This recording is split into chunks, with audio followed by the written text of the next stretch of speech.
Bonjour à tous, on commence cette revue de presse en Italie où c'est un revenant qui fait les gros titres. En effet, Alvaro Morata a porté la Juventus ce mardi soir en inscrivant un doublé, les deux seuls buts de la rencontre contre le Dynamo de Kiev en Ligue des Champions. Une jolie performance pour l'attaquant espagnol qui ne manque pas de faire réagir ce mercredi dans la presse. Morata 2, le retour, s'amuse la Gazzetta dello Sport, qui met aussi en avant la victoire de la Lazio contre Dortmund, 3-1.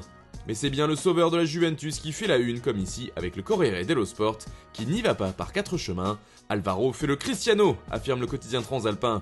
C'est même la Juve de Morata pour le média, un son de cloche qui semble partagé par le reste des journaux. Boum boum Morata titre ainsi tout au sport. Pour le Quotidiano Sportivo, Morata et la Juve étaient des fleurs d'orange, en rapport avec la couleur du maillot de la vieille dame hier soir. En Espagne aussi, ce sont les rencontres de Ligue des Champions qui font parler. Le Barça jouait hier et a bien pris sa revanche. Les Blaugrana se sont largement imposés sur le score de 5-1 contre Ferencváros. Messi, Fati, Pedri, Coutinho et Dembélé y sont allés de leur but et les Catalans se sont baladés. Une manita avant le Classico sans flamme sport, un moyen parfait pour reprendre de la confiance avant le choc tant attendu en Liga ce week-end. C'est aussi sur cette manita qu'insiste Mundo Deportivo ce mercredi, mais cette fois celle-ci pourrait servir à créer car c'est une performance sur laquelle pourra s'appuyer le FC Barcelone, par exemple avant d'affronter le Real Madrid. A noter que c'est la première fois que deux joueurs de moins de 18 ans inscrivent un but dans la même rencontre de C1 avec Fati et Pedri. Le match restera donc dans l'histoire de cette compétition. Et puis l'autre club ibérique qui jouait hier ne s'est pas imposé lui. En effet, le Sevilla FC n'a pu faire mieux qu'un 0-0 contre Chelsea, comme le rapporte Estadio Deportivo.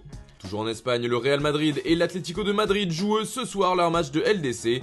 Le premier reçoit le Shakhtar mais sans Sergio Ramos, qui n'aurait pas été le trop vu la confiance actuelle dans l'effectif de la Casablanca. Son adversaire, lui, arrive mais avec 8 joueurs absents car positifs au coronavirus. Du côté des Colchoneros, le morceau est beaucoup plus conséquent puisqu'il s'agit tout simplement du champion en titre. Le Bayern Munich accueille l'Atlético ce mercredi dans ce qui sera sûrement l'un des chocs de cette première journée de Ligue des Champions.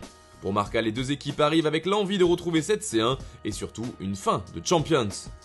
En Angleterre, toute la presse a adoubé Marcus Rashford après son but de la victoire face au Paris Saint-Germain.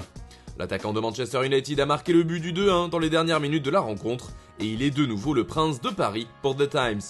L'idée est identique en couverture du Daily Mirror ce mercredi, Rashford est encore le maître de Paris, souligne le tabloïd. Le Daily Mail va aussi de ses meilleurs qualificatifs pour présenter le tueur du PSG, Marcus est magique. Le buteur anglais fait la une de tous les journaux comme ici avec le Daily Express qui insiste aussi sur le retour de Rashford qui offre la victoire aux Red Devils contre le PSG. D'ailleurs le club français est loin d'être couvert d'éloges dans l'Hexagone après une performance bien loin de ce qu'il avait montré durant le Final 8. Les Parisiens étaient complètement méconnaissables pour l'équipe et le club francilien a complètement raté son entrée dans la compétition. Dépassés durant presque toute la rencontre, les hommes de Thomas Tuchel ont été punis en fin de match, par Marcus Rashford donc. Paris revient sur terre pour le Parisien qui insiste dans ses colonnes sur le manque d'implication par de nombreux joueurs de l'effectif. Une mauvaise nouvelle car avec ce mauvais résultat, le PSG est déjà dans le dur et tombe de haut en Ligue des Champions. Hier c'était aussi le baptême du feu pour Rennes en C1, un premier pas en Champions League pour le club breton qui a été difficile. En effet, les Rennais n'ont pas réussi à prendre le dessus sur leur adversaire du soir, Krasnodar. Rennes devra apprendre le refrain de l'efficacité, résume Ouest France dans son édition du jour. Car les Rouges et Noirs auraient pu espérer mieux au vu de la rencontre et des occasions qu'ils ont eues, comme les belles tentatives d'Eduardo Camavinga et de Serhou Guirassy en toute fin de match. Enfin, le dernier club français présent en Ligue des Champions commence ce soir. Il s'agit de l'Olympique de Marseille qui se rend en Grèce pour jouer l'Olympiakos. Pour la Provence, ce sera un retour vers le futur. Voilà, c'est tout pour ce matin, bonne journée à tous, on se retrouve dès demain pour une nouvelle revue de presse sur Foot Mercato.